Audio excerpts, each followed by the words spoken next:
दिल्ली में आप सर्वे उठा के देख लीजिए, चांदनी चौक लोकसभा क्षेत्र हो या नॉर्थ ईस्ट दिल्ली लोकसभा क्षेत्र हो, 30% से ज़्यादा मुस्लिम आबादी है। आप सालों से उनका वोट लेते आए हैं, कभी आप उनको एक सांसद नहीं दे सकते इस समाज से? क्या ऐसी मजबूरी? 7 सीटों में से 1 सीट नहीं है आपके पास जो किसी मुस्लिम चेहरे को, इतने बड़े कद्दावर नेता हैं यहाँ से, चाहे वो कांग्रेस में हो या आम आदमी पार्टी में। ये लोग सवाल पूछ रहे हैं कि एक तो इतने सालों से बाहरी लोगों को ला करके आपने थोप दिया नॉर्थ ईस्ट के अंदर, मनोज तिवारी जैसे बाहरी नेताओं को, जिनका कोई काम नहीं है सिवाय यहाँ से ढोंग और नाटक करने के। उसके बाद आप बेगूसराय से कन्हैया कुमार को ला के थोप देते, जिसका लोग नाम तक नहीं सुने, वहाँ के वोटरों को पता तक नहीं है कि कौन है हमारा कैंडिडेट। तो ये कब तक चलेगी? ये दिल्ली के साथ छल और धोखा है। देखिए, इनके चेहरे से नकाब जो है उतर चुका है, और ये जो नकाब जो है तो अब चूँकि जनता ये जान चुकी है, और ये मेरी ज़ुबानी नहीं है, ये ख़ुद आम आदमी पार्टी के उस फाउंडर मेंबर की ज़ुबानी है जो अभी आपने गवाही सुनी, जो ख़ुद आम आदमी पार्टी के साथ तब से जुड़े हुए जब इसका जन्म भी नहीं हुआ था, और हमसे ज़्यादा इस पार्टी की कारगुजारी तो वक़ार साहब ही बता दिया आपने। अब ऐसी स्थिति में, क्योंकि मैं तो बहुत कुछ जानता हूं, और हमने हमेशा जनता से कहा है कि अगर आप दिल्ली में अपनी लीडरशिप को जन्म नहीं देंगे, अपनी लीडरशिप को सपोर्ट नहीं करेंगे, तो इसी तरीके से जलील व ख्वार होना पड़ेगा। ये बात सिर्फ आम आदमी पार्टी की नहीं है, ये तमाम उन तथाकथित सेकुलर पार्टियों की है जो मुसलमानों का वोट तो लेना चाहते हैं मगर मुसलमानों को इज़्ज़त और सम्मान नहीं देना चाहते, जो मुसलमानों के वोट को तो काटना चाहते हैं, वो अपनी तरफ करना चाहते हैं, लेकिन कभी मुसलमानों को लीडरशिप नहीं देना चाहते। ऐसे लोग जो मुसलमानों के लीडरशिप में उसको पीछे धकेलते हैं, सियासी अछूत बना दिया है, ऐसे लोगों के खिलाफ हमें भी मुहिम चलानी पड़ेगी।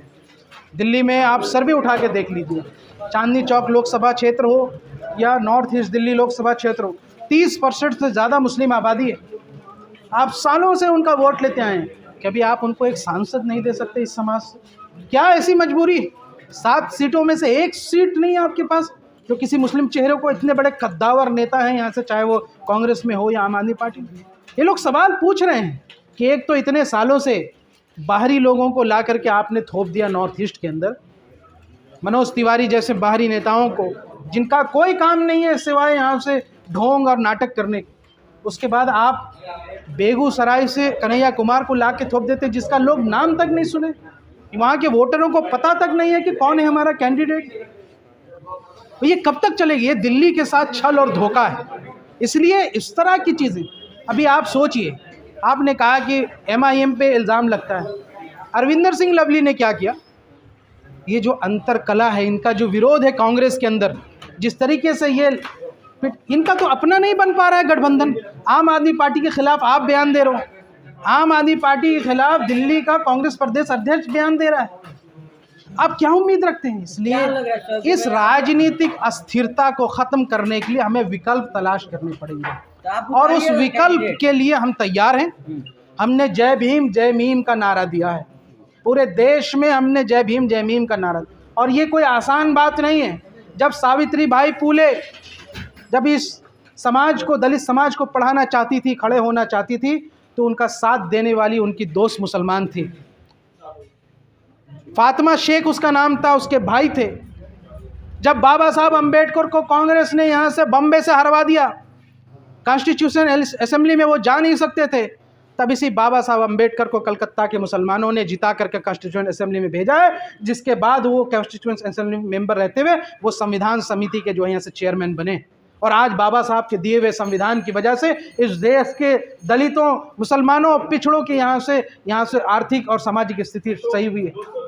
तो बहुत बड़ी ये गठजोड़ है, ये जय मीम जय भीम, इस नारे को आगे बढ़ाते हुए दिल्ली में हम सियासत देखेंगे, और हमारे पास जो विकल्प होंगे, जिस तरीके से, चाहे वो गठबंधन के हमारे सहयोगी दल हों या आगे यहाँ से हमारी गठबंधन की स्थिति बनती है, बहुत जल्द हम इसके बारे में आप सबको सूचना देंगे, लेकिन विकल्प हम तरस। तमाम पार्टियां कह रही हैं कि इस वक्त जो है संविधान बचाने की जरूरत है, देश बचाने की जरूरत है, ऐसे में बिखरना नहीं है।